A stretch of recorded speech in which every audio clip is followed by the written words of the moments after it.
आज का हमारा टॉपिक है role of chance and fate in Hardy's novels. अब तक जो हमने इसके स्टडी किए हैं, करैक्टर को किया और इसका जो कंसेप्ट था, कंसेप्ट ऑफ ट्रेजेडी, वो देखा। यानी वो तो चले मैच हो जाता है पास्ट में जो ग्रीक ट्रेजेडीज़ थी उनसे। और इसको कहा भी गया कि इसकी जो टोन है वो बहुत ज़्यादा पेसिमिस्टिकल टोन है। और फिर भी जो पॉजिटिव चीज़ ये है कि इसके करैक्टर्स कभी भी गिव अप नहीं करते, चाहे जितने भी वर्स्ट सर्कमस्टांसेस आउटवर्ड्स वो फेस कर रहे हैं, बट फिर भी दे नेवर गिव अप। कभी भी उन्होंने हार नहीं मानी। और इसमें इसके फेवर में हम क्लाइम का करैक्टर सबसे पहले वो ऐड करेंगे। उसके अलावा यूस्टेशिया, हालांकि वो नेगेटिव करैक्टर है, लेकिन फिर भी वो जिस चीज़ के लिए डिटरमाइंड थी, जिस चीज़ के लिए उसने स्ट्रगल की, वो अपनी स्ट्रगल को अपनी शादी के जब वो, हालांकि हम देखते हैं कि this marriage is completely a failure, तो फिर भी वो उस फेलियर को फेस करने के बावजूद उसने देखा भी, लेकिन फिर भी वो रेडी है दोबारा विलडेव से शादी करने के लिए। और she is still hopeful for a better life, for a better future, कि वो चली जाएगी कहीं बाहर और फिर वो ठीक हो जाएगा सारा कुछ, लेकिन ऐसा होता नहीं है। तो अब चांस एंड फेट जो है ये किस तरह से हार्डी का जो पॉइंट ऑफ व्यू है उसके मुताबिक आपने बताना है। और इसके अलावा बाकी भी आप थोड़ा सा बता सकते हैं कि हार्डी के और भी जितने भी नावल्स हम देखते हैं तकरीबन सब में ही उसने ऐसे पेसिमिज़म को ही रखा हुआ है, लेकिन जितना ज़्यादा क्लियरली वो नेचर के बारे में इस नावल में उसने बताया है, अपना पॉइंट ऑफ व्यू शेयर किया है, उतना बाकी नावल में इतना क्लियर नहीं है। मतलब वो पेसिमिज्म भी है, सारा कुछ है, लेकिन वो अपना पॉइंट ऑफ व्यू उस तरह से नरेट करता हुआ नज़र नहीं आता जितना कि इसमें हमने देखा।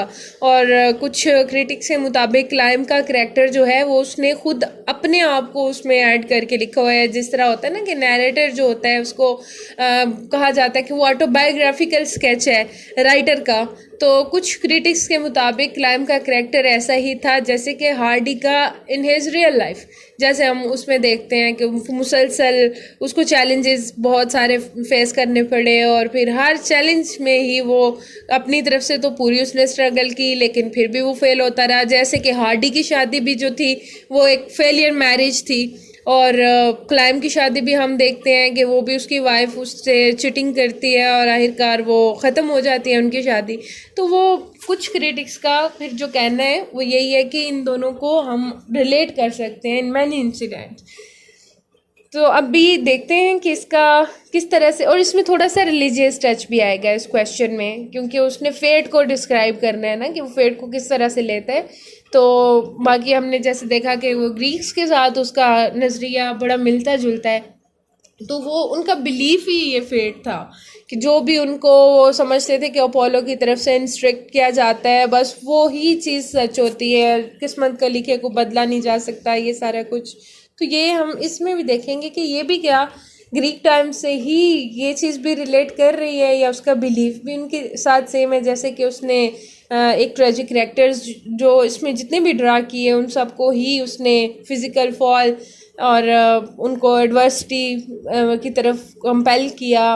तो वो क्या सारी चीज़ें अगर हम देखें तो उसका वो फेट का भी बिलीफ जो सिर्फ एक बाकी रह गया था पढ़ने वाला, तो क्या हम उसको कह सकते हैं कि वो भी ग्रीक बिलीफ के अकॉर्डिंग ही है।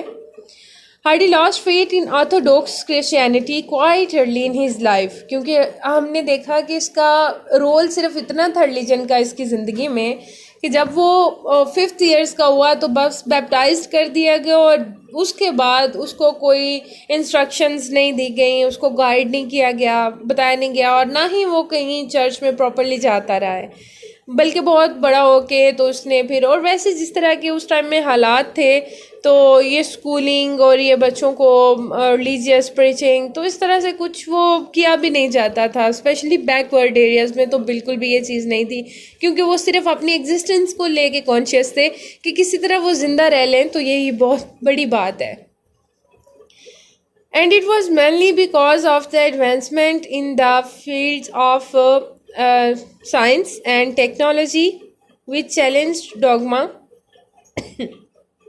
As a consequence, he reached a new kind of skepticism.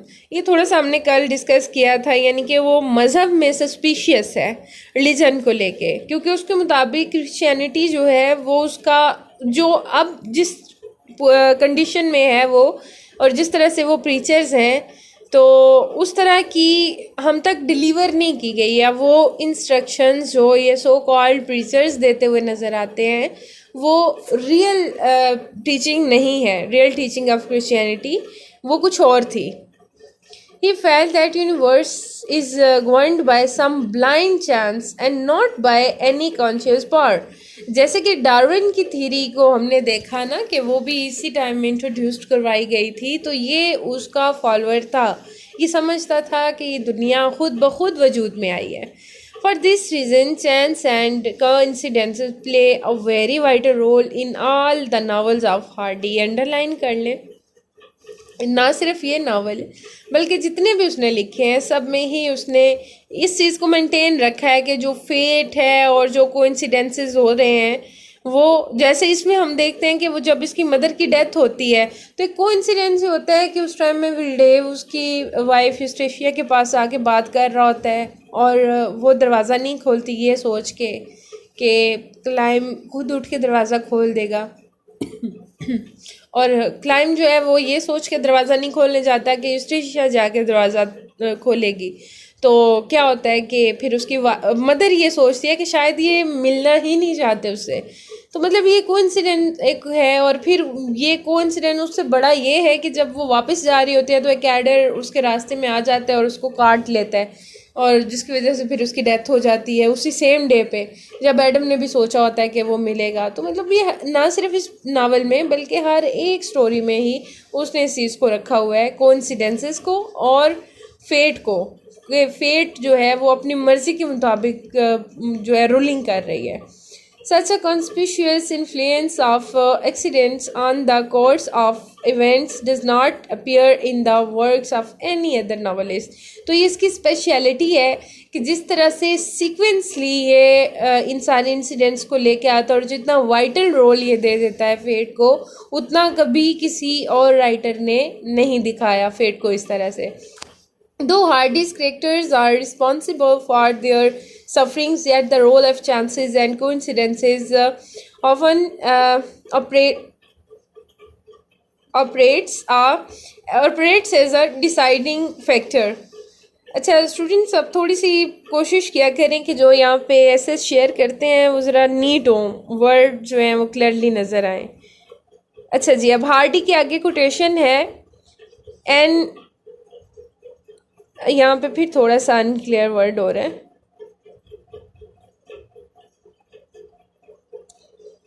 Is it N or M? An impatience of, okay, I got it.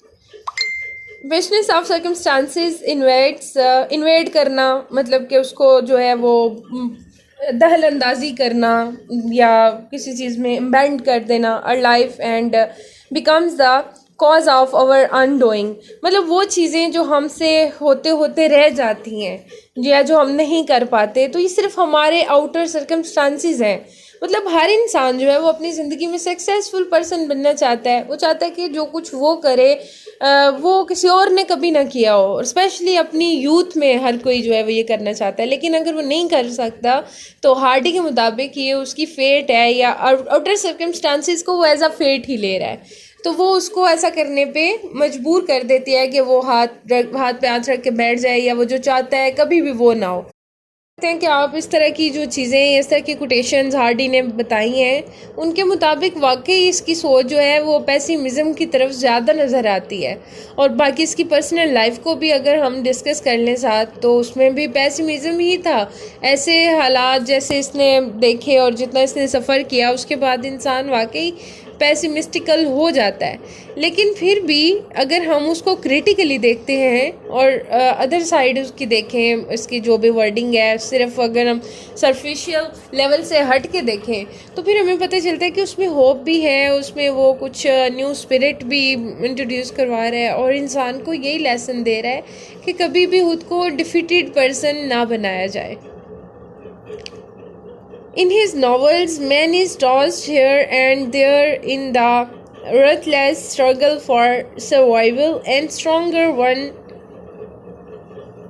suffers more as he tries to resist the sweep of chance. मतलब इंसान जो है वो हमेशा अपनी ज़िंदगी में जो है वो स्ट्रगल तो कर रहा है, किस चीज़ के लिए? अपनी सर्वाइवल के लिए और खुद को स्ट्रॉन्ग करने के लिए कभी, लेकिन अब उसकी ये किस्मत है जो कि उसे कभी, बेटा माइक चेक कर लीजिए, साइका आपने ज्वाइन किया, माइक ऑफ कर दे। तो इंसान जो है वो हमेशा इधर उधर भटकता ही रह जाता है अपनी किस्मत के हाथों, क्योंकि कोई भी जो पर्सन है, मतलब इसका सिंपल व्यू ये है, पॉइंट ऑफ व्यू ये है कि कोई भी इंसान अपनी ज़िंदगी में उस मुकाम पे नहीं पहुंच सकता जो उसने अपने लिए फ़िक्स किया होता है। यानी ये इसकी थ्योरी है, ये इसको हार्डी को फ़िलासफ़र भी कहा जाता है। तो इसकी फ़िलासफ़ी भी यही है कि कोशिश जो है उसको या स्ट्रगल को कभी भी गिव अप तो नहीं करना चाहिए, क्योंकि ये नहीं है कि अगर आपने जो अपने लिए गोल या टारगेट फिक्स किया हुआ है, आप अगर उस तक नहीं पहुंच पाते तो आप लकीर के फ़कीर बन के रह जाएं, बल्कि उससे थोड़ा पीछे ही सही आप अपने आप को जिस हाल में भी आप हैं, जो भी सर्कमस्टांसिस हैं, उनके अकॉर्डिंग खुद को मोल्ड कर लें।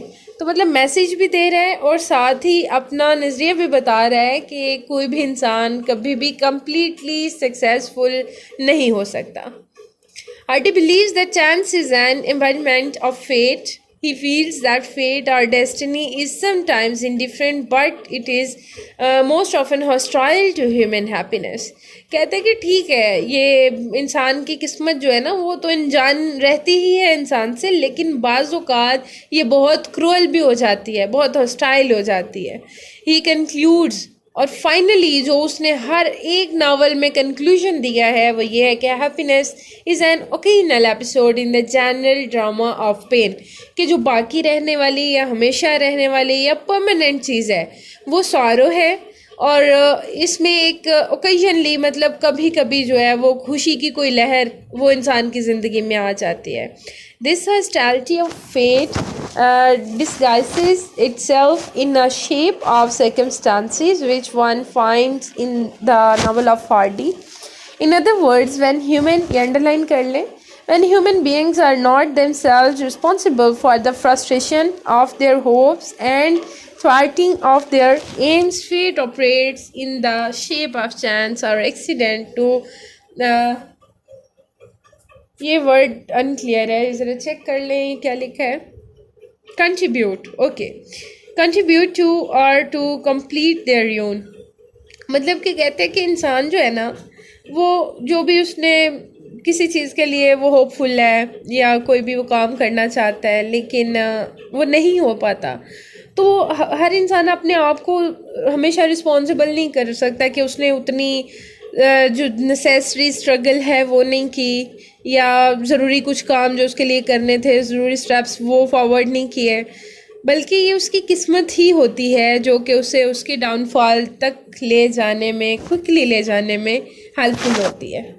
मतलब अब यहाँ पे भी देखें तो एक मैसेज ये है कि बाज़ू का तो होता है ना कि इंसान अगर कोई चीज़ वो चाहता था कि उसकी लाइफ में आ जाए, उसको मिल जाए, लेकिन नहीं मिलती, तो वो अपने आप पे ही ब्लेम करता है कि शायद मैं उसके लिए जो है ना वो उतनी कोशिश नहीं कर सका, इतना काम नहीं कर सकता। तो ये कह रहा है कि नहीं, खुद को नहीं, हर इंसान को खुद को नहीं कोसना चाहिए, बल्कि बाज़ औक़ात ऐसा हो जाता है कि उसकी जो किस्मत, और मैक्सिमम यही होता है कि उसकी जो फेट है वो इस तरह से है कि उसको वरीनेस या उसकी डिस्ट्रॉयनेस की तरफ लेके चली जाती है और ज़्यादा जल्दी लेके चली जाती है। कुछ ऐसे इंसिडेंट्स हो जाते हैं, और वही इंसिडेंट जो अपने नावल में ये दिखा रहा है कि कुछ मिसअंडरस्टैंडिंग्स हो जाती हैं बाज़ औक़ात, जिसकी वजह से कि वो इतनी डिस्ट्रक्शन हो जाती है कि फ़िज़िकली लॉस भी हो जाता है। चैंस इज़ द इनकारनेशन यानी सिंबल है of the blind forces controlling human destiny. ये अंडरलाइन कर लीजिएगा, ये जितनी भी कोटेशंस हैं ये बहुत ही सिंपल वर्डिंग में लिखता है। इसकी जो हम देखते हैं कि कोई ऐसे इसने परफॉर्म लैंग्वेज यूज़ नहीं की, तो ये भी आप जब इसका राइटिंग स्टाइल पे कमेंट कर रहे होंगे तो ये चीज़ पे ऐड कर दीजिएगा। There is also an abundant use of chances, accidents, and coincidence in the return of the narrative. These chances are interwoven, मतलब interlinked with the actions of characters to bring forth to the ultimate catastrophe. मतलब उनको उनकी destiny तक लेके जाने के लिए जो एक ब्रिज बनाया है इसने, जो ब्रिज कंस्ट्रक्ट किया है, वो in the form of coincidence, in the form of chances. The first coincidence. अब स्टोरी को हमने डिस्कस करना है. अभी आपने ये चेक करना है यहाँ पे कि देखें, अभी यहाँ पे सिर्फ वो स्टोरी ही बताएगा, लेकिन वो कैसे मोल्ड किया जा रहा है कि स्टेटमेंट के साथ रेलिवेंट ही उसको रखना है. तो आपने भी अपने पेपर में यही चीज़ करनी है और बहुत ही केयरफुली करनी है कि जो स्टोरी आप लिख रहे हैं वो रेलिवेंट करके, मतलब आप बार बार मेंशन करते रहेंगे उसमें कि आपको लिखने के लिए क्या चीज़ दी गई है. तो देखते हैं कि फर्स्ट क्या होता है. First coincidence is introduced in the story by Johnny Nunsuch. He overhears the, ये वर्ड चेक करें ये क्या है यहाँ पे, ये इसमें इनके बाद कुछ मिस है. Conversation, okay. He overhears the conversation of Wildeve and Eustacia. अच्छा, अब यहाँ पे होता है, जो जॉनी होता है, जब विल्डेव और यूस्टेशिया बात कर रहे होते हैं तो वो उसको थोड़ा सा गलत समझ लेता है, यानी मिसअंडरस्टैंड करता है. One Wildeve visits her in response to her bonfire, Johnny narrates this incident to the Riddleman. अब Riddleman की स्टोरी हम देखते हैं. वैसे तो ये माइनर करेक्टर है और उसको Riddleman इसलिए कहा गया क्योंकि ये जो है वहाँ पे ये रहते हैं एक विलेज एरिया में, एक टाउन है बेसिकली जो दिखाया गया है. इतना ज़्यादा वो उसको फैसिलिटेट नहीं किया गया. तो वहाँ पे लोग अभी भी गल्लाबानी करते हैं. उनके पास जो है वो ये रेवड़ हैं, फॉक्स हैं भेड़ों के और बकरियों के. तो ये हर जो भी इसके पास आता है अपनी भेड़ या बकरी लेके, तो उनकी गोट्स पे और शीप्स पे भी अलग अलग किस्म का निशान बना देते हैं रेड कलर से, ताकि वो सेपरेट उनका जो है वो फॉक बन जाए, वो पहचानी जाए कि ये फ़लाँ की है और ये फ़लाँ की है. तो इसलिए इसका नाम रेडल. वैसे तो कुछ और होता है, लेकिन इसको फिर इस क्योंकि कलर की वजह से इसके हाथ और इसके कपड़े हर वक्त रेड ही रहते हैं, इसलिए इसको रेडल मैन ही बार बार लोग जो है वो पुकारते हैं और फिर आखिरकार इसका यही नाम बन जाता है. बट ये पॉजिटिव कैरेक्टर है इसमें. whom he happens to meet surely by chance. As a result of this chance, Riddleman becomes actively, अभी यहाँ पे भी ये word C मिस है, actively involved in the affairs of these two principal characters, Eustacia and Wildev. On the other hand, this chance meeting eventually results in the wedding of Thompson with Wildev. अब ये क्योंकि सबसे पहले जो Johnny है उसने उन दोनों की कन्वर्सेशन को मिसअंडरस्टैंड किया कि वो जो है वो शायद अभी ही चले जाएंगे, वो रन में मैरिज के लिए डिटरमाइंड है. उसने ये बात जो है वो विल्डेव से रेडलमैन से की. रेडलमैन जो है वो फ़ौरन से जाके तो जो थॉमसन की मदर है उसको बताता है, और वो फिर क्योंकि थोड़ी देर तक गार्डियन भी रही विल्डेव की, तो वो उससे फिर फोर्स करती है कि तुम थॉमसन से शादी करो, और वो जल्दी जल्दी उन दोनों की शादी हो जाती है. At some later stage during the story, Christian Cantle meets the village folks by sheer accident.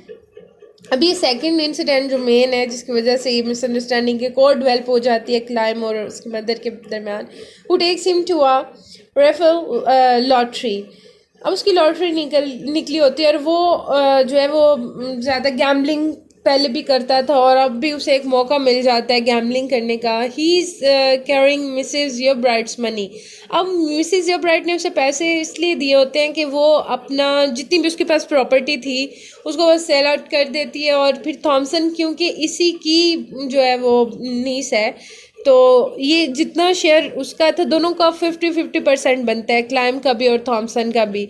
तो वो जितने भी ये क्रिश्चियन कैंडल को वो सारी रकम देती है और उसे बताती है कि ये बराबर 2 हिस्सों में जो है ना वो एक क्लाइम को एक हिस्सा दे देना है और एक थॉमसन को दे देना है, in equal halves. Candle by chance strokes of good luck wins prize at raffle. अब जब वो लॉटरी भी उसने जीती होती है तो वो समझता है कि आज उसका जो है वो लकी डे है, और वो लॉटरी में जो पैसे उसे मिले होते हैं वो उनको भी यूज़ करता है, और जो ये मिसेस रॉब राइट ने इसे पैसे दिए होते हैं वो भी गैम्बलिंग में यूज़ करता है. Being encouraged by his winning, he agrees to play the game of dice with Will Dave and loses all the money of Mrs. Jobride. लेकिन विल डेव जो है वो इससे सारी रकम जीत जाता है. Then the Riddleman appears and with his, अब Riddleman जो है ये उसको लाइक करता है यूस्टेशिया को, और सॉरी थॉमसन को, और उससे शादी भी करना चाहता है, और फिर आखिरकार हो भी जाती है इसकी शादी. Hilak wins all the money back and delivers all the money to Thompson. अब ये सब इसको क्योंकि पूरी बात का पता नहीं होता, ये उसके मुंह से सिर्फ इतना सुनता है कि ये थॉमसन तक रकम लेके जाना चाह रहा है, लेकिन क्लाइम का वो भूल जाता है कि उसने क्लाइम का भी जिक्र किया था, तो वो सारे पैसे थॉमसन को दे देता है. Thus the chance meeting of Cantel with the village folks. अब ये पेज जो है ना ज़्यादा अनक्लियर है, इसकी अगर दोबारा इमेज मुझे सेंड कर दे तो. वो causes a great misunderstanding and also a future call between Mrs. Jobright and Anastasia. तो क्या हुआ कि अब भी एक उसका लॉटरी विन करना और फिर उसका ये मिसअंडरस्टैंड करना कि आज का दिन जो है वो जो भी चाहेगा वो ही होता जाएगा, और वो इसी सोच में, इसी गलत फहमी में वो गैम्बलिंग स्टार्ट करता है. सारे पैसे उधर ही उसके वो ख़त्म हो जाते हैं. लेकिन ये इंसिडेंट ही था कि अब वो वहाँ पे रेडलमैन आया और वो दोबारा उसने वो सारी रकम जीत ली, लेकिन मिसअंडरस्टैंडिंग डेवलप हो गई कि उसे लगा कि सारे पैसे जो हैं ये थॉमसन को देने हैं, और इस वजह से जो क्लाइम है वो अपनी मदर से और ज़्यादा दूर हो जाता है, क्योंकि वो समझता है कि उसने उसके साथ कुछ अच्छा नहीं किया, या फिर जो है ये उसकी एक क्योंकि उसने ये मिसअंडरस्टैंड किया ना कि इसने जानबूझ के मुझे मेरा शेयर नहीं दिया, तो ये बात नहीं होती है. इस वजह से वो यूस्टेशिया वो भी उसे ज़्यादा भड़काती है, और वो अपनी मदर से मिलना जुलना वो सारा चीज़ अब कर देता है कि वो समझता है कि अब मुझे इसके साथ कांटेक्ट में ही नहीं रहना. उसके बाद अच्छा नेक्स्ट पेज आपने शेयर किया, लेकिन ये कोई और क्वेश्चन है. The accidental semi blindness of time मेरी नहीं है. अच्छा आपने सेंड किया है. अच्छा सेम ठीक है. जी जी ठीक है. Okay got it. The accidental semi-blindness of Climb leads to disastrous results. Climb is compelled to become a furs cutter instead of an educationist, and his humble job becomes humiliating for Eustacia. अब यूस्टेशिया ने जब उससे शादी की थी तब वो अगर पहली बात तो ये कि उसने ये समझा कि ये जो है मुझे लेके पेरिस चला जाएगा और वहाँ पे मेरी जो है बहुत ही रिच लाइफ होगी जो मैं गुजारूंगी in full of luxury, but ऐसा नहीं होता. और क्लाइम जो कि मेन करैक्टर है, अब वो बहुत इतना पैशनेट होता है कि वो अपना अच्छा भला काम छोड़ के आ जाता है एक छोटे से विलेज में सिर्फ इसलिए कि वो एक प्योर एजुकेशनिस्ट बनना चाहता है, कि वो सिर्फ लोगों की डेवलपमेंट या उनके वेलफेयर के लिए कोशिश करना चाहता है जितनी उससे हो सके. बट रिज़ल्ट क्या होता है कि वो दिन रात काम की वजह से, मेहनत की वजह से ऑलमोस्ट ब्लाइंड हो जाता है, जिसके बाद उसके लिए पॉसिबल नहीं होता कि वो कोई भी क्रिएटिव वर्क कर सके. और जब वो एक फर्ज कटर बन जाता है तो यूस्टेशिया के क्योंकि वहमो गुमान में भी नहीं होता कि वो किसी ऐसे शख्स से शादी करेगी जो मामूली ये हर्ज पिकर हो, तो ये बात जो है वो उसके लिए बहुत ही ह्यूमिलेशन का बायस बन जाती है, बहुत ही उसके लिए शेमफुल चीज़ होती है. When will Dave asks Eustacia if her marriage has proved to be a misfortune for her, she replies, the marriage is not a misfortune in itself. कि अगर ये शादी की बात करो तो जिस टाइम में शादी हुई थी उस टाइम में उसको मैं नहीं कह सकती कि ये मेरी बदकिस्मती थी. It is simply the accident which has happened since that has been the cause of my ruin. और ये एक्सीडेंट जो है ये मेरी तबाही का सबब बन रहा है. मतलब वो इतनी डिसअपॉइंट हो जाती है उसकी ये फ़र्ज कटिंग के शोबे से या उस फील्ड से कि ये इसमें क्यों गया. Another accident is the chance meeting of Eustacia with Will Dave. अब ये भी एक और चांस है कि स्टेशिया विलडेव से मिल जाती है अपनी शादी के बाद। हालांकि विलडेव भी मैरिज पर्सन है, स्टेशिया की भी शादी हो गई है, which leads not only the renewal of bond between the two but also to the suspicion in the mind of Redelman, who immediately goes to Thompson and informs her about her husband's plan. अब क्योंकि रेडलमैन जो होता है वो इन दोनों को मिलते जुलते देखता है और फिर वो एक दिन गुजर रहा होता है किसी जगह से और इनको बात करते हुए वो कुछ बातें सुन लेता है कि जब ये प्लानिंग कर रहे होते हैं कि हम एग्डेन हीथ को छोड़ के चले जाते हैं, तो वो थॉमसन को लाइक करता है। वो नहीं चाहता कि किसी भी तरह से उसे कोई परेशानी पहुंचे, तो वो जल्दी से जाता है उसके पास, उसे जाके बता देता है कि तुम्हारा हस्बैंड जो है वो स्टेशिया के साथ भागने का सोच रहा है। The most critical accidents, however, are yet to come in the novel. At an occasion, Wilde visits Stacia during the daytime. At the same time, Mrs. Jobright comes to reconcile with her son. और ये वो incident है जब ये बड़ा twist लेके आता है कि स्टेशिया जो अपनी क्लाइम को अगर देखा जाए तो वो अपनी मदर के कहने पे भी उसने नहीं छोड़ा, बल्कि उसको लेके अलग हो गया और उसके लिए वो कुछ भी करने के लिए तैयार था सिवाय इसके कि वो एग्डेन हीथ को नहीं छोड़ सकता था।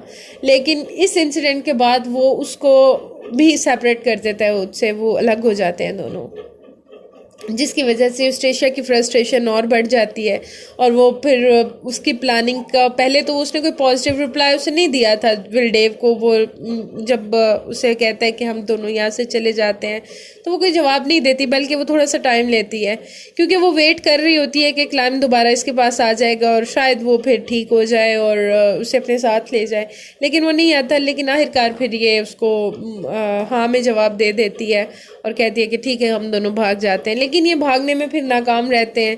एक तालाब होता है इनके रास्ते में और उस दिन बहुत ज़्यादा बारिश हो रही होती है, बहुत तेज़ हवाएं चल रही होती हैं, थंडरिंग होती है। तो विलडेव जो स्टेशिया इसका पाँव स्लिप हो जाता है उस पॉन्ड में, वो काफ़ी गहरा पानी होता है और वो डूबने लगती है। तो विलडेव भी उसकी हेल्प के लिए जंप करता है, लेकिन उसे भी तैरना नहीं आता, उसे भी स्विमिंग नहीं आती और दोनों डूब जाते हैं। फिर इनको क्लाइम देखता है, वो इन दोनों को बचाने की कोशिश करता है पॉन्ड में जाने के लिए, वो फिर जंप भी करता है लेकिन वो इन दोनों को बचाने में नाकाम रह जाता है। तो ये भी एक एक्सीडेंट ही था जो उसमें दिखाया गया। Vilde visit Stacia during the day time और उसी वक्त मिसिज योब्राइट भी आती है अपने बेटे से रिकन्सिलेशन दोबारा सुलह करने के लिए। This coincidences creates a big complication as Stacia fails to open the door while Vilde is inside, and when she opens it, Mrs. Yobright has gone while Climb is fast asleep. Just by chance, consequently, each of these four characters has to pay heavily for these accidents happening simultaneously. अब सबसे ज़्यादा जो बुरा हुआ या सबसे ज़्यादा tragic character अगर इस पूरे नावल में है तो ये 4 हैं, क्योंकि इसमें से 2 जो हैं, बल्कि 3 वो वैसे ही ख़त्म हो जाते हैं, मर जाते हैं, और बाकी जो रह जाने वाला है क्लाइम, वो अपने 2 ही उसकी इस दुनिया में रिश्ते थे, उसकी मदर और वाइफ, और वो दोनों को खो देता है। On her homeward journey, Mrs. Yobright faces yet another accident. She is bitten by an adder and is dead. अब एक सांप काट लेता है और उसकी भी डेथ हो जाती है। Her death results in a first quarrel between Climb and Eustacia. Climb जो कि यूस्टेशिया की बातों को इग्नोर करता रहता है, इस बात को टॉलरेट नहीं कर पाता कि यूस्टेशिया जो है वो रीज़न है उसकी मदर की डेथ का। Thus much of the tragedy of the novel centers around the closed door to which a number of accidents contribute. At a later stage, Vilde receives a legacy by a pure chance. This news would have been a sign of hope in the story, but the future events prove that Hardy's essentially tragic concept of life. Hence, there is a pervading note of gloom, only momentarily relieved. मतलब कि कुछ ही मौके होते हैं, बस कुछ ही जगह हैं जब इंसान को थोड़ा सा सुकून आता है, अदरवाइज ये ग्लूमीनेस जो है वो ओवरऑल रहती है, वो स्प्रेड है पूरी लाइफ में, उसको जो है वो उसको ओवरकम करती है, हैप्पीनेस को, खुशी को। तो जितनी भी सैडनेस और उदासी है वो कंटिन्यू या परमानेंट है, मुसलसल रहने वाली है। और जो खुशियाँ हैं या रिलीफ है वो बहुत थोड़ी देर के लिए इंसान की ज़िंदगी में आता है। अब थोड़ा सा इसमें जो है ना वो आप और भी एक चीज़ ऐड करते जाइएगा। एग्डन हीथ में जो इसने अपना कंसेप्ट ऑफ नेचर दिया हुआ है वो क्या है, क्योंकि एग्डन हीथ को भी ये थोड़ा सा एक सीनियर फोर्स के तौर पे वो लेके आता है। ये जिस तरह से वो पास्ट ट्रेजेडीज में होता था कि सुपरनेचुरल एलिमेंट्स होते थे, तो एग्डन हीथ को भी इसने ऐसे ही जिस तरह से करैक्टर को उसने ड्रा किया हुआ है, ऐसे ही एग्डन हीथ भी खुद को ही पर्सोनिफाई करता हुआ नज़र आता है। बल्कि